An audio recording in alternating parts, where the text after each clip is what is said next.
Eh, Kalau dikatakan naluri enggak sampai ke situ ya, itu bukan naluri.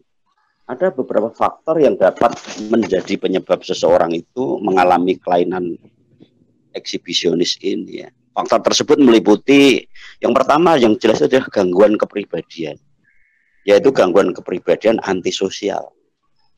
Di mana dengan kepribadian antisosial ini seseorang tidak punya rasa malu, tidak punya rasa takut, dan cenderung untuk berbahagia ketika orang lain itu mengalami ketakutan atau terteror oleh dirinya.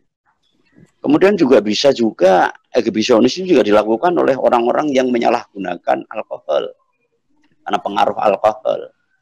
Ya, di dalam pengaruh alkohol. Kemudian yang ketiga juga adanya kecenderungan patologis yaitu pedofilia.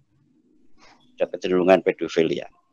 Nah, selain daripada faktor-faktor itu tadi mungkin juga terkait dengan apa istilahnya itu? Kondisi emosi yang tidak normal di mana mungkin pelaku ini pada masa kanak-kanak itu pernah mengalami kekerasan seksual dan itu menjadi trauma selama hidupnya, dan akhirnya pada ketika dia dewasa, ketika dia merasa mempunyai power tapi terhambat oleh satu keadaan tidak bisa menyalurkan itu, dia mewujudkan seperti itu sebagai sebuah hal yang dia tidak sadari sebetulnya. Ini kasus gangguan mental ya. Jadi bisa jadi kalau ditanya faktornya itu banyak sekali. Seperti misalnya memiliki fantasi, dorongan atau perilaku yang berulang-ulang untuk meningkatkan gairah seksual. Jadi sering melihat film porno, ya, melihat gambar-gambar yang tidak baik seperti tadi gambar porno.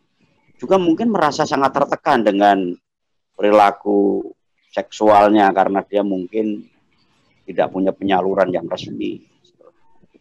Dan yang paling mengerikan itu adalah karena rendahnya akhlak atau moral daripada pelaku. Ya, kalau sudah menyangkut akhlak dan moral ini, penegakan hukum harus dilakukan.